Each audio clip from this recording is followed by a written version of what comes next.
এই সেই 12 মন্দির ঘাট। এখানে যে 12টি শিব মন্দির দেখছেন, আগে এই শিব মন্দিরগুলো টেরাকোটার মন্দির ছিল। ভালো করে লক্ষ্য করে দেখুন, এর ছাদ পুরো কড়িবর্গার ছাদ, প্রাচীনকালের। আমি আগেই বলেছি এখানে শুধুমাত্র এই ঘাটটি নয়, আরও অসংখ্য ঘাট আছে। এই হচ্ছে গিয়ে মহোৎসব ঘাট, এখানেও বহু মানুষ স্নান করেন। ঘাটটিও যথেষ্ট বড়। আরও একটা ছোট ইনফরমেশন, এইখান থেকে সূর্যাস্ত দেখতে কিন্তু খুব সুন্দর দেখা যায়।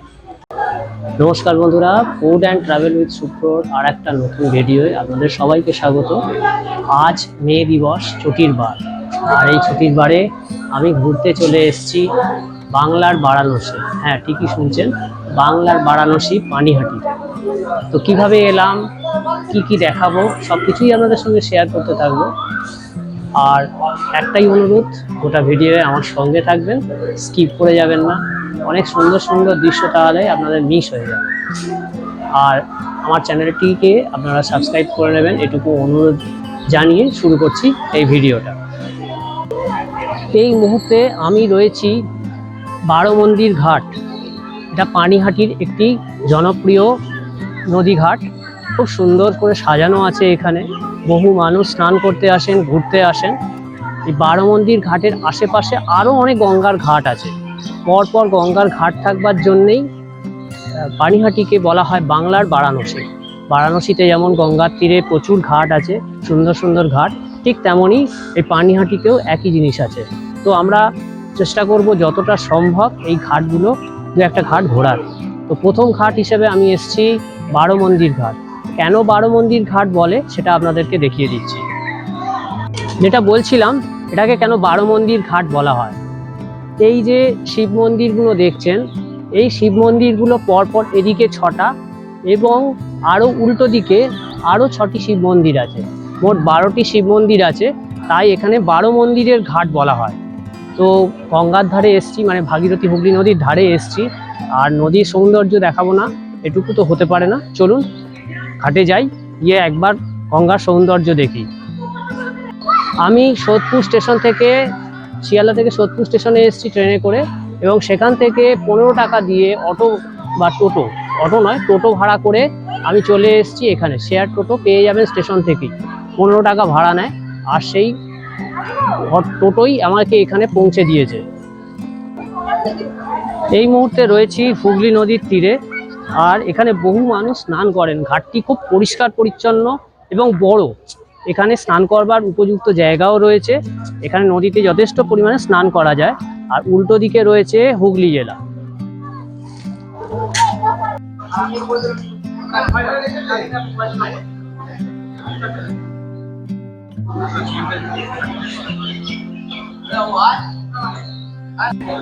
এখানে যে 12টি শিব মন্দির দেখছেন, আগে এই শিব মন্দিরগুলো টেরাকোটার মন্দির ছিল, কিন্তু টেরাকোটার কাজ সেইভাবে আর নেই। সংস্কার করা হয়েছে, কারণ নষ্ট হয়ে যাচ্ছিল। তো সংস্কার করা হয়েছে, সংস্কারের পরে কিন্তু রং করে এই মন্দিরগুলোকে এখন কিন্তু যথেষ্ট সুন্দর দেখাচ্ছে। আর আমার পেছনে যেটা দেখতে পাচ্ছেন, একটি গঙ্গার ঘাটের ওপরই পাশেই রয়েছে। আর এটা হচ্ছে কি কড়িবর্গার সেই প্রাচীনকালের বাড়ি মতন। ভেতরটা গিয়ে একবার আপনাদেরকে দেখাই, যে এটা পুরো কড়িবর্গার মতন। কড়িবর্গা, আমার পেছনে যে বাড়িটি দেখতে পাচ্ছেন, এর ছাদটি কড়িবর্গার ছাদ। অর্থাৎ পুরোনো দিনের বাড়ি যেভাবে তৈরি হতো সেভাবেই তৈরি করা আছে। একবার ভেতরে গিয়ে দেখাই কড়িবর্গাগুলোকে। ভালো করে লক্ষ্য করে দেখুন, এর ছাদ পুরো কড়িবর্গার ছাদ, প্রাচীনকালের।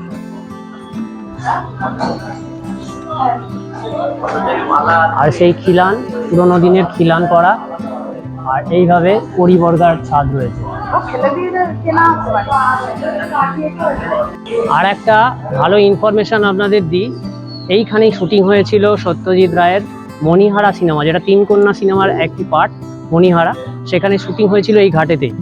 তো এই 12 মন্দির ঘাট কিন্তু যথেষ্ট জনপ্রিয় পানিহাটি অঞ্চলে।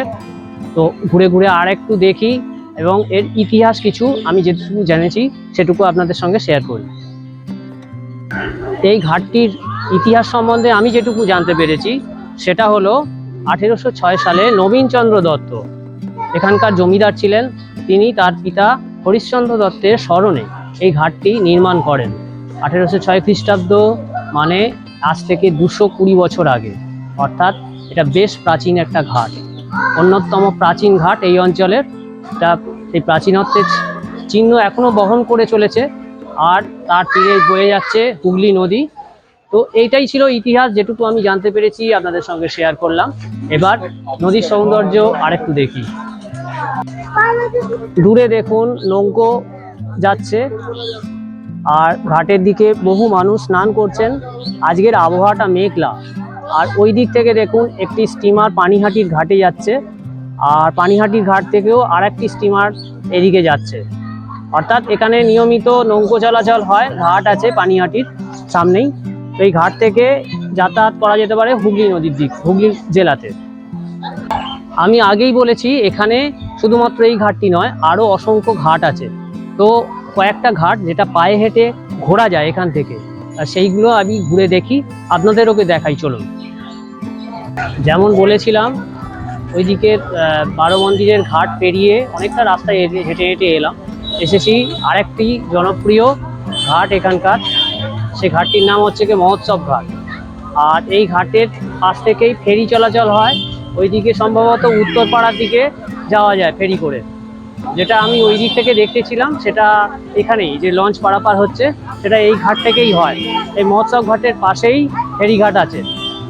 তো এখানে বহু মানুষ স্নান করেন।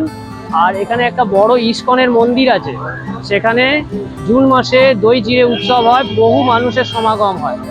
এবছর 27শে জুন দই চিড়ে উৎসব হবে। আপনারা যদি আগ্রহী হন দেখে যেতে পারেন এখানে এসে।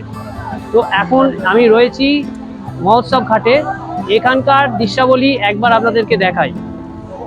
এই হচ্ছে গিয়ে মহোৎসব ঘাট, এখানেও বহু মানুষ স্নান করেন। ঘাটটিও যথেষ্ট বড়।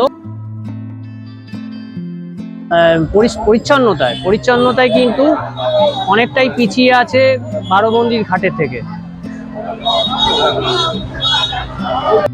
আর সামনেই দেখতে পাচ্ছেন এখানে জেটি ঘাট রয়েছে, জেটি পারাপারের জন্য। আর ওপারে সম্ভবত ওদিকে উত্তরপাড়াই হবে। আমি যদি ভুল হই আপনারা কমেন্টে ঠিকঠাক জায়গাটার নাম একটু বলে দেবেন অনুগ্রহ করে। এই মহোৎসব ঘাটে কিন্তু আপনারা বিশ্রাম নিতে পারেন, এখানে বসবার জায়গা আছে, খুব সুন্দর বসবার জায়গা রয়েছে। আর এখানে কিছু নিয়ম কানুন আছে, সেগুলো মেনে আপনাদেরকে এখানে থাকতে হবে।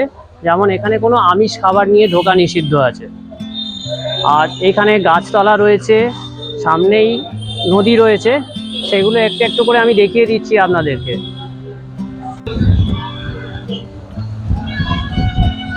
এই জায়গাগুলো থেকে আপনারা নদীর সৌন্দর্য কিন্তু খুব সুন্দরভাবে উপভোগ করতে পারবেন।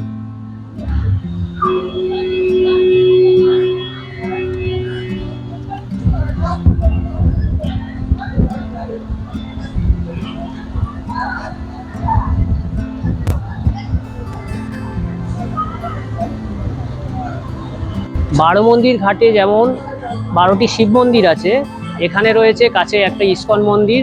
এছাড়া অনেকগুলো ছোট ছোট মন্দির আছে। এই মন্দিরগুলো আপনারা এসে দেখে নিতে পারেন, সুন্দর জায়গা। 12 মন্দির ঘাট যদি ঘোরার জায়গা হয়, তাহলে মহোৎসব ঘাটকে বলা যায় একটা ছোট তীর্থস্থান। এখানে তীর্থ করতে মানুষ আসে, গঙ্গা স্নান করে, পুজো দেয়।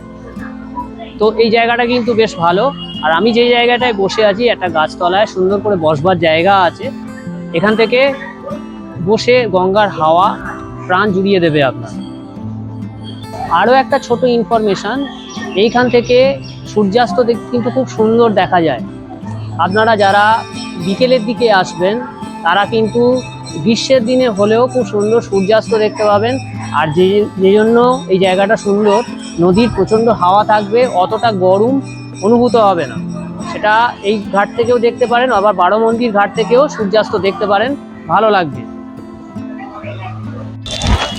সময়ের অভাবে কেবলমাত্র 2টি ঘাটই আমি দেখাতে পারলাম। এছাড়া এই অঞ্চলে কিন্তু আরও অনেকগুলো ঘাট আছে, আপনারা সময় করে ঘুরে দেখতে পারেন সেই ঘাটগুলো। তবে তার জন্য একটা টোটো ভাড়া করে নেওয়াটা বুদ্ধিমানের কাজ হবে, কেননা একটা ঘাট থেকে আরেকটা ঘাটের দূরত্ব একটু বেশি। আর নদী বরাবর যাতায়াতের রাস্তা সেরকম কিন্তু নেই। তো পাড়ার ভেতর দিয়ে যাতায়াত করতে গেলে অবশ্যই করে কোনো টোটো ভাড়া করে নিতে পারেন। আর আপনারা যারা 2 হুইলারে আসবেন তাদের পক্ষেও ওই ঘোরাটা কিন্তু বেশ আরামদায়ক হবে। আমি এই মুহূর্তে এখান থেকে অটো নিয়ে নিয়েছি, চলে যাব সোদপুর স্টেশন। তো সোদপুর স্টেশনে গিয়েই আমি ভিডিওটা শেষ করব। অটো থেকে নেমে দৌড়ে ট্রেন ধরে নিলাম, কারণ ট্রেন এসেই গিয়েছিল শিয়ালদা। তো সোদপুর স্টেশন থেকে আবার আমি বাড়ির পথে রওনা হয়েছি। এখানেই ভিডিওটা শেষ করছি। আর আমার ভিডিওটা আপনাদের কেমন লাগলো অবশ্যই জানাবেন। ভালো লাগলে লাইক কমেন্ট করতে ভুলবেন না। আর এখনও যদি সাবস্ক্রাইব না করে থাকেন আমার চ্যানেলটিকে, অনুরোধ রইল সাবস্ক্রাইব করে নেওয়া। আরও নতুন নতুন ভিডিও নিয়ে খুব তাড়াতাড়ি ফিরে আসছি আপনাদের বন্ধু সত্য। আর এই ভিডিওতে আমার যা খরচ হলো আমি ডেসক্রিপশন বক্সে সেটা লিখে দেবো, আপনারা একটু দেখে নেবেন। তো পরের ভিডিওয়ে খুব তাড়াতাড়ি দেখা হচ্ছে আপনাদের সঙ্গে। টাটা।